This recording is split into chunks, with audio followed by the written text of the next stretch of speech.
Agora que já se ouviu tudo, aqui está a conclusão.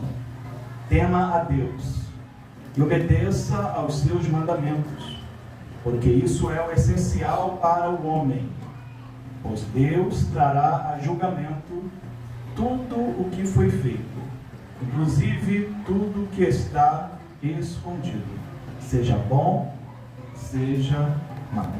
Os irmãos podem se sentar em nome de Jesus. Glória a Deus, aleluia. Eu quero fazer uma rápida introdução, não vou tomar muito tempo dos irmãos. O livro de Eclesiastes, cujo título em hebraico quer dizer pregador. Algumas bíblias mais conservadoras trazem na epígrafe do livro, o livro do pregador.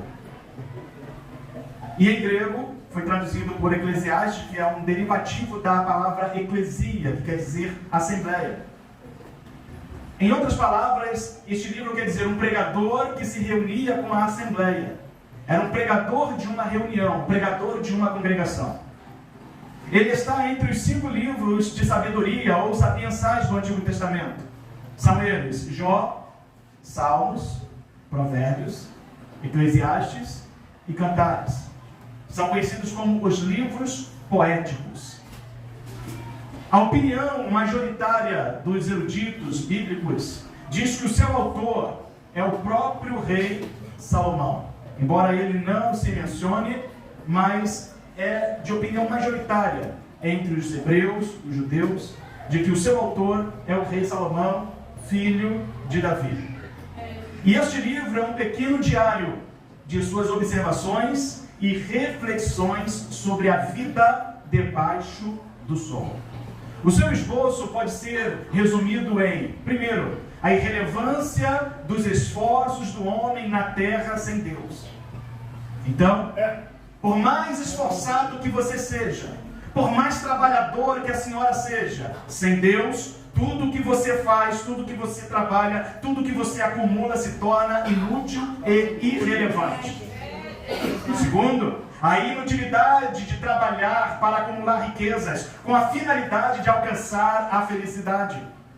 Então, este pregador ele está ensinando a assembleia que trabalhar e trabalhar e trabalhar com a finalidade de acumular bens, riquezas, a fim de alcançar a felicidade. Isto também é vão, é inútil. Pois a felicidade não consiste na abundância de bens que um homem possui. Há homens e mulheres riquíssimos que passam a noite debulhando em lágrimas, porque não têm felicidade. Mas há crentes pobres, paupérrimos, que passam a noite tranquilos, em sono pesado, porque tem a Cristo em seus corações.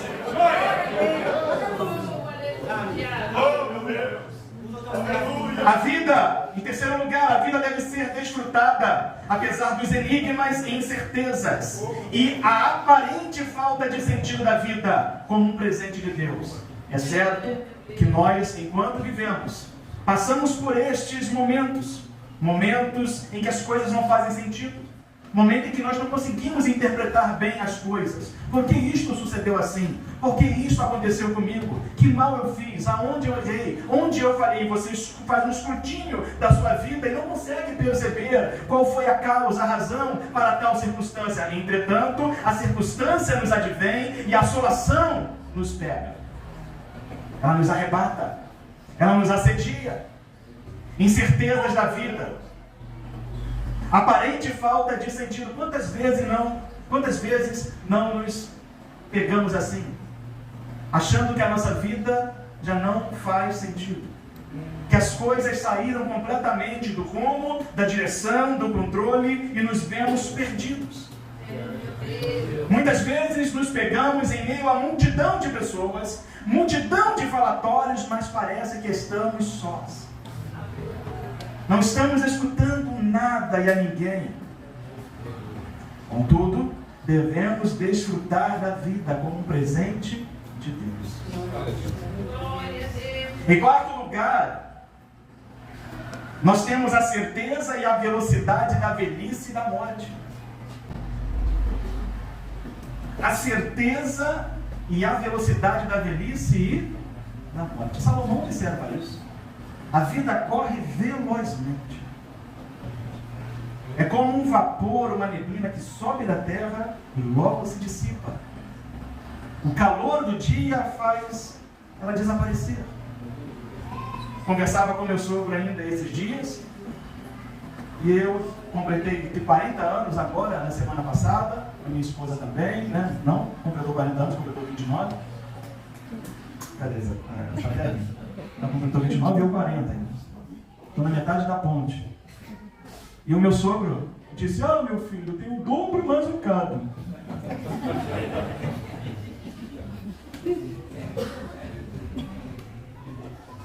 Mas eu olho para trás e parece que fazem poucos dias, eu tinha 18, 17 anos, 15 anos de idade. Ele olha para trás e parece que ele tinha seus 35, seus 25 anos. A vida é um sopro, é um piscar. Então, Salomão, diante desta reflexão, ele tem uma certeza. Primeiro, se eu continuar vivendo, eu irei envelhecer inevitavelmente. Segundo, envelhecendo inevitavelmente, eu irei morrer. Então tenha essa certeza esta noite. Se Deus lhe der fôlego, você irá envelhecer e um dia morrer. E se nós estamos caminhando para o domínio da sepultura, é caso de nós pensarmos em como nós estamos caminhando. Como nós estamos nos comportando com Deus. Se de fato estamos andando com Deus, como andaram os santos homens e as santas mulheres de Deus, ou se estamos andando sem a sua companhia. Em quinto lugar, ele fala do desfrute da juventude, sem se esquecer de Deus. Ele chega a dizer: lembra-te do teu Criador, nos dias da tua mocidade, da tua juventude, antes que venham os maus dias. Os maus dias não são dias de tribulação, mas são os dias da velhice, a que ele faz menção logo após. E ele vai descrever de maneira figurativa, pictórica, os membros do corpo, diante de uma velhice que já não se sustém. Então você que é moço, você que é moça, você que é rapaz, menina, você que é uma criança, mas que já tem entendimento, aproveite esse instante, aproveite esse momento, tendo comunhão com Deus de Israel, tendo comunhão com Deus de teus pais, tendo comunhão com Deus de seus avós. Aproveite! Pois o tempo passa e não volta. Meu Deus! Um dos poucos orgulhos que eu tenho em minha vida é que quando eu era um rapazinho de 15 para 16 anos, fui encontrado pelo Senhor e me apeguei a Ele. E enquanto eu estava lá bem jovem, eu muito me dediquei a Ele.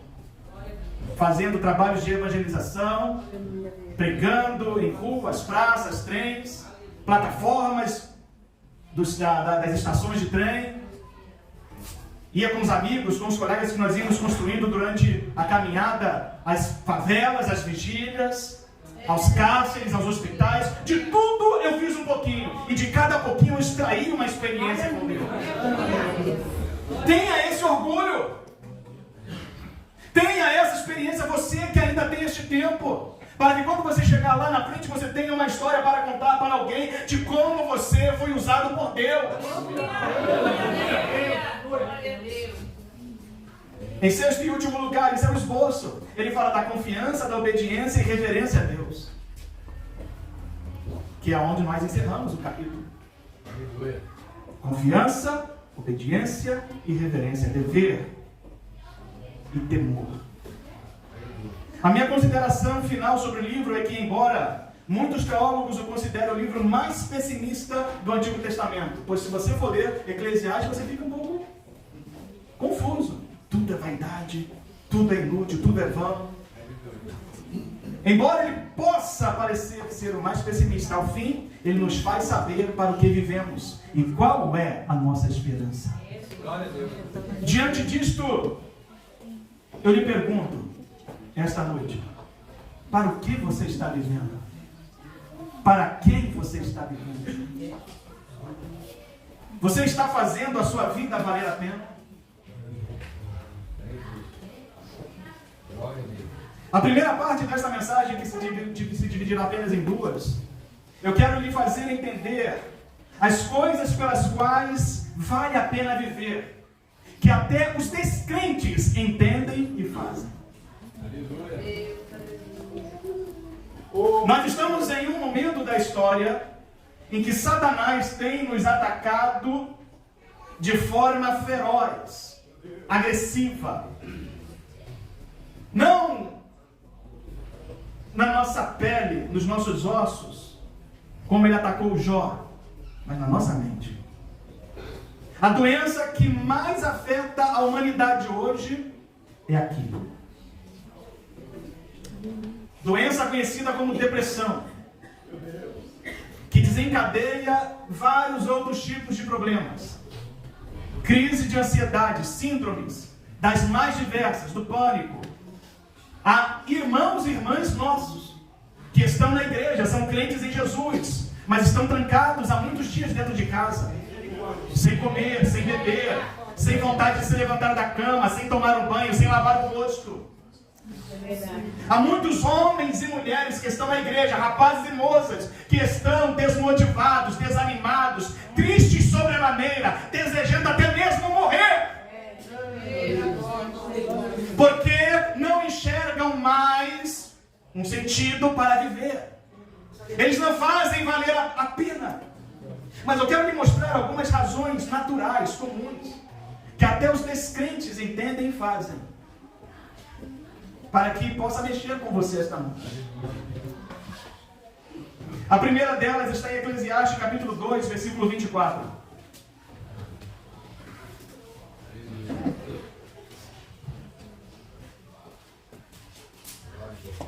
Para o homem não existe nada melhor do que comer, beber e encontrar prazer em seu trabalho. O nome disto é realização. Ele vê que isto vem da mão de Deus. Se você come, bebe e tem alguma realização, isso é presente de Deus, é bondade de Deus. Mas as pessoas que estão afundadas em tristeza e depressão não conseguem enxergar isso. Então vale a pena viver para realizar-se pessoalmente. Olhe para mim. O que é que você tem deixado nas gavetas dos seus pensamentos como algo que você não realizou e você já não acredita que pode realizar? É presente de Deus fazer você ser uma pessoa realizada. Uma das frustrações que nos sobrevém é quando nós não realizamos os nossos sonhos, os nossos objetivos. Nós temos uma multidão inumerável de pessoas frustradas na igreja porque não realizam os seus sonhos, não realizam os seus propósitos, não alcançam os seus objetivos. Por isso ele diz: não há nada melhor do que comer, beber e encontrar prazer em seu trabalho. O trabalho é penoso, mas você se realiza através dele. O trabalho é cansativo, mas você se realiza. Você trabalha e alcança o valor monetário e compra aquela roupa que você queria, compra aquele sapato, compra aquela casa, compra aquele carro, compra aquele animal de estimação. Você consegue realizar. Você consegue pagar um hospital, um plano de saúde. Você consegue se realizar e isso faz bem para nós.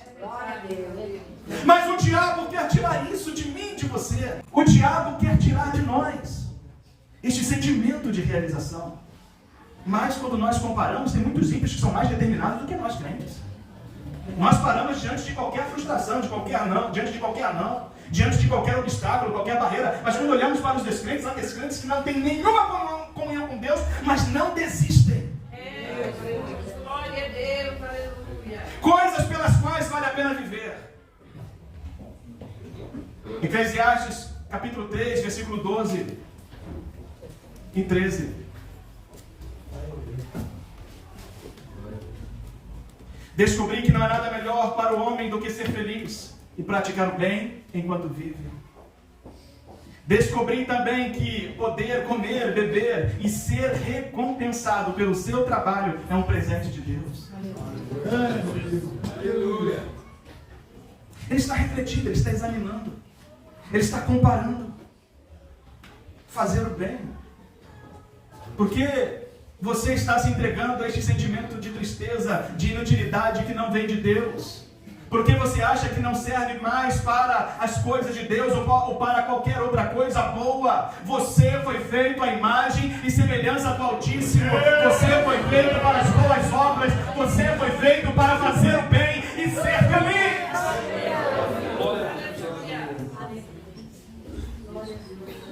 Realização pessoal e fazer o bem. Vale a pena viver por isso. Não se entregue. Não se entregue.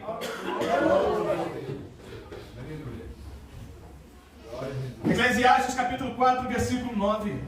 É melhor ter companhia do que estar sozinho, porque maior é a recompensa do trabalho de duas pessoas. Se um cair, o amigo pode ajudá-lo a levantar-se, mas pobre do homem que cai e não tem quem o ajude a levantar-se. E se dois dormirem juntos, vão manter-se aquecidos. Como, porém, manter-se aquecido sozinho? Um homem sozinho pode ser vencido, mas dois conseguem defender-se. Um cordão de 3 dobras não se rompe com facilidade.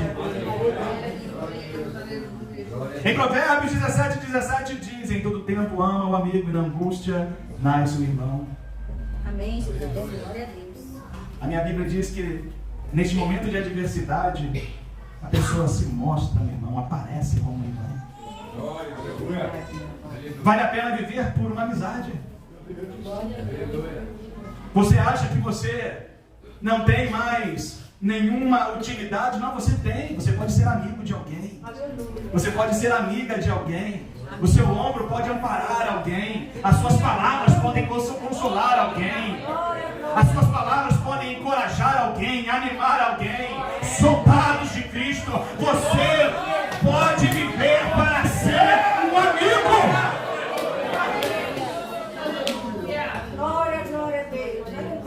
Coisas pelas quais vale a pena viver, mas nós dentro da igreja muitas vezes não estamos cultivando mais amizades. Estamos desconfiados de todo mundo. Ficamos com aquele famoso jargão, o pé atrás para com todos. Não nos abrimos, nos reservamos, nos escondemos. Não, irmãos, a Bíblia diz que vale uma amizade. A Bíblia diz que quem tem muitas riquezas pode congratular-se, mas há amigo mais chegado do que irmão. Faça amigos. Ei, rapaz, moça, homem, mulher, senhor, senhora, faça amigo, seja amigo de alguém. A palavra amigo vem do latim que significa ao lado do coração. Esteja ao lado do coração de alguém. Um amigo é compassivo. Jesus, quando estava para enfrentar a cruz, ele foi para o Getsemane orar e ele chamou 3 dos seus melhores amigos, dos mais íntimos, e disse: vamos ali orar comigo, porque a minha alma está angustiada até a morte. Quantos amigos você tem esta noite? Quantas amigas você tem esta noite em que você pode confiar uma noite de angústia, de tribulação? Vale a pena viver. O diabo diz que vale a pena morrer. O diabo diz que não há esperança, que terminou, que acabou. Deus diz: vale a pena viver. Não terminou, não acabou.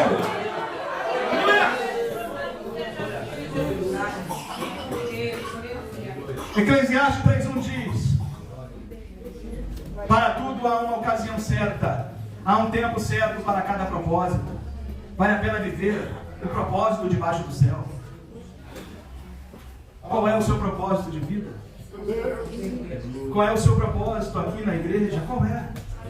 Qual é o seu propósito na sua família, no seu bairro, na sua cidade, no seu colégio? Qual é o seu propósito? Há um propósito, irmãos. Há um desígnio.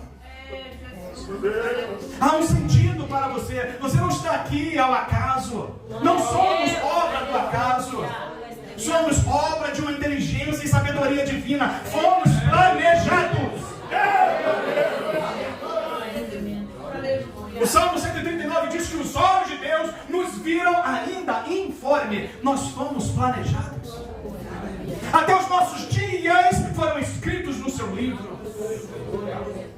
E acredite, os pensamentos de Deus para mim e para você não são pensamentos de morte, não são pensamentos de maldição. A Bíblia diz que os pensamentos de Deus para nós são pensamentos de paz, para nos dar o fim que desejamos.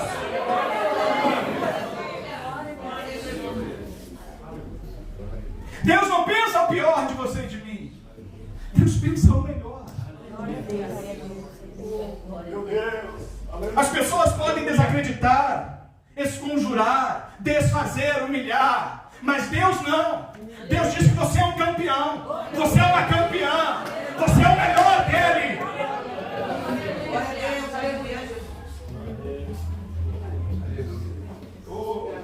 Viva o propósito.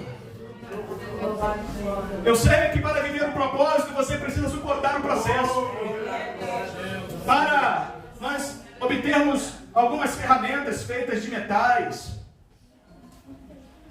alguns equipamentos, instrumentos, esses metais precisam primeiro ser submetidos a um processo de siderurgia, metalurgia.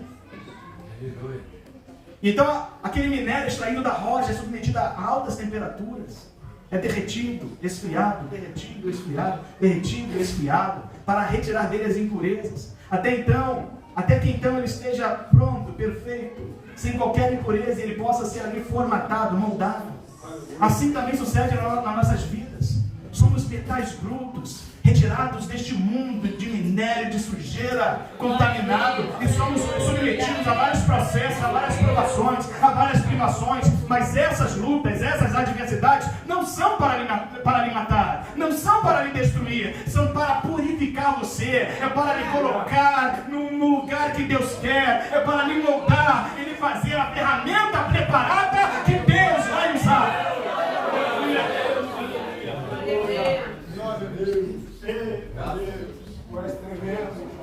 Em Eclesiastes 9:7, o rei Salomão diz: portanto, vá, coma com prazer a sua comida e beba o seu vinho. Vejam que todas as vezes que ele está falando de motivação, a pessoa tem apetite.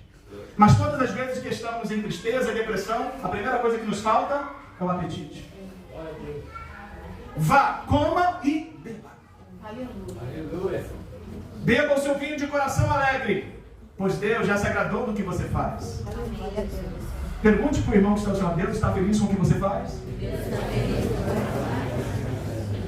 Não responda, irmão. Não responda. Não responda.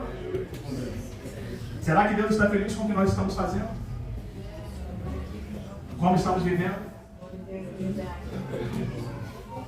Bom, certamente, se eu não estou fazendo Deus feliz, não posso fazer a minha esposa feliz.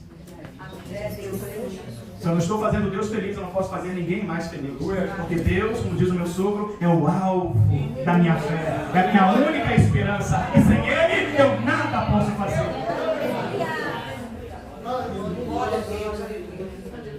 Esteja sempre vestido com roupas de festa. Na versão conservadora diz: vestes brancas.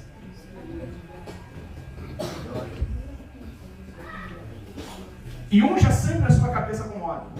Ou seja, sempre sejam alvos os seus vestidos e nunca falte óleo sobre a sua cabeça.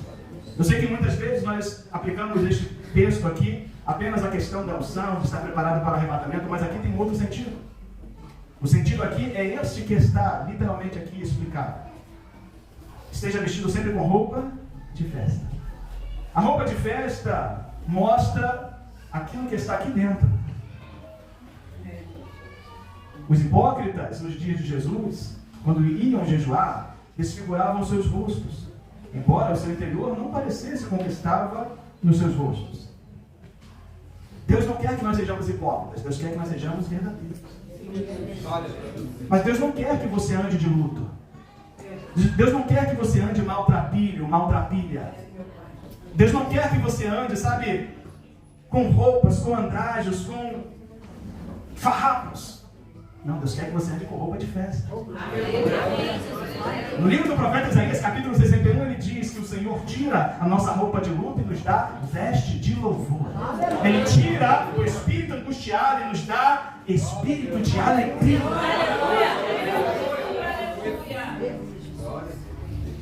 Esta noite, meu irmão e minha irmã, é noite para trocar os seus vestidos. Esta noite é noite para descer óleo sobre a sua cabeça. Óleo de alegria, óleo de encorajamento, óleo de renovação. Esta noite é noite para você mandar embora essa depressão, mandar embora essa tristeza.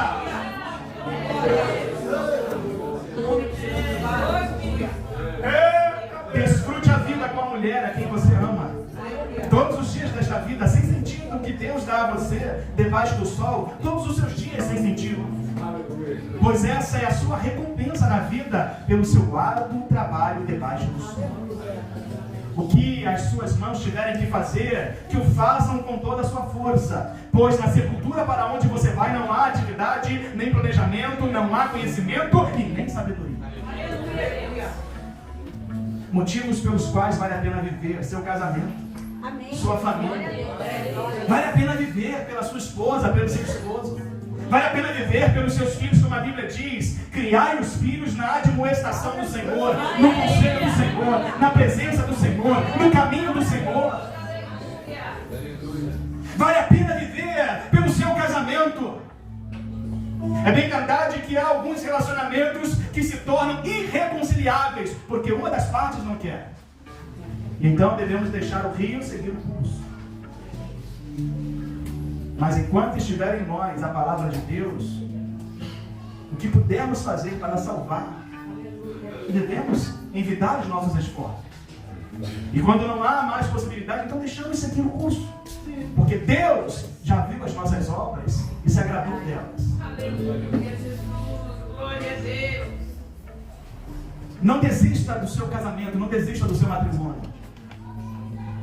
Pessoas que trabalham em fóruns, repartições públicas dizem que a maior parte dos casos de divórcio hoje não são dos que estão do lado de fora da igreja, mas são dos que estão do lado de dentro. E isto traz sobre os cônjuges o que, irmãos? Tristeza, depressão, frustração. Muitos se renegam e pensam que nunca mais poderão ser felizes novamente por causa de uma aliança que foi rompida.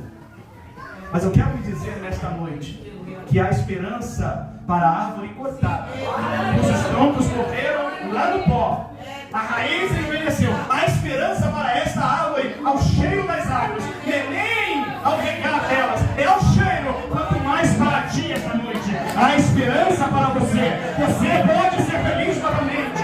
Você pode alcançar a alegria de viver novamente.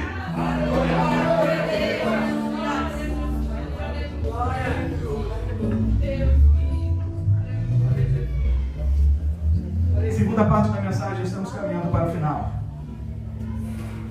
Coisas pelas quais vale a pena viver, que só os crentes entendem e fazem. Você pode dizer glória a Deus? Glória a Deus. A primeira, crente, descrente, entende e faz. Tem descrente que luta pelo casamento, vai para psicólogo, vai fazer terapia. Mas essa agora, só os crentes entendem. E só os crentes podem fazer.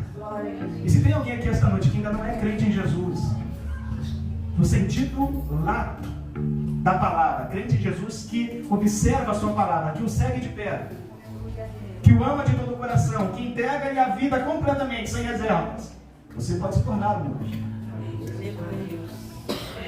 Viver para testemunhar. Salmos 118, versículo 17.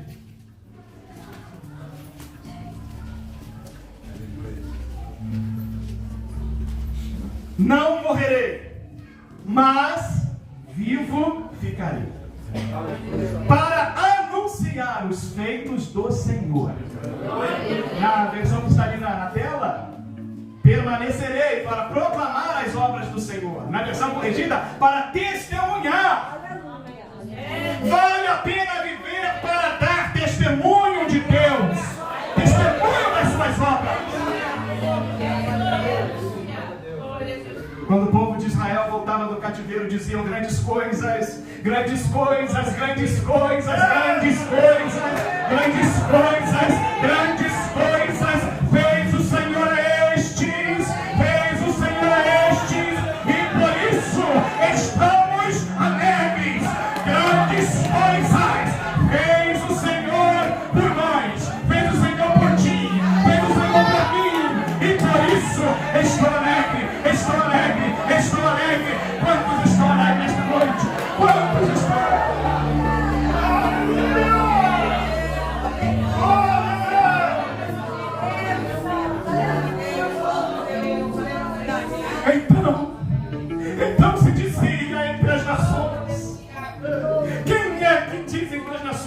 aqueles que foram objetos das sobras de Deus, dos feitos de Deus. Você é objeto da salvação, você é objeto da bênção, você é objeto do livramento, você é objeto da graça.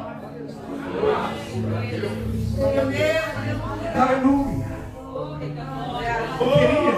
Eu queria muito que Deus desse a visão que Ele deu a mim e a vocês esta noite. Eu não sei se alguém aqui, mas eu estava sentado aqui por 3 ou 4 vezes. Eu vi isso aqui cheio de fumaça. Eu esfreguei os olhos. Daqui a pouco tudo aquela fumaça branca. Eu falei, Senhor, é a tua presença. É a tua presença, porque quando Ele inaugurou o tabernáculo, a Bíblia diz que Ele encheu o tabernáculo de fumaça. Quando Ele inaugurou o templo do rei Salomão, Ele encheu o templo de fumaça. Quando Isaías teve a visão, ele disse que aquele templo, naquela visão, estava cheio de fumaça. Quando Pedro, Tiago e João estiveram com Jesus no monte da transfiguração, a nuvem de Deus envolveu-os. Você tem motivos demais para celebrar esta noite.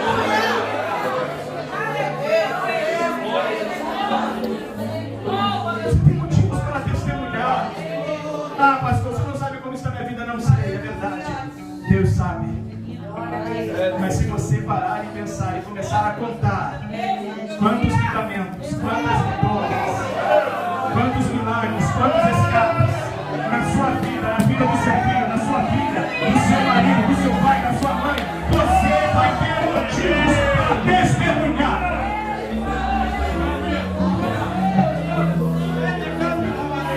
Aleluia!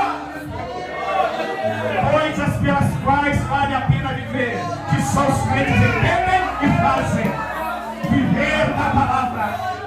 Satanás tentou a Cristo dizendo: manda que estas pedras se transformem em pães e mata, sacia sua fome, já que tu és o Filho de Deus. Ele respondendo disse: Satanás, nem só de pão vive o homem, mas vive de toda a palavra. Vive de toda a palavra, toda a palavra, toda a palavra que sai da boca de Deus. Sai da boca de Deus. Sai da boca de Deus. Sai da boca de Deus.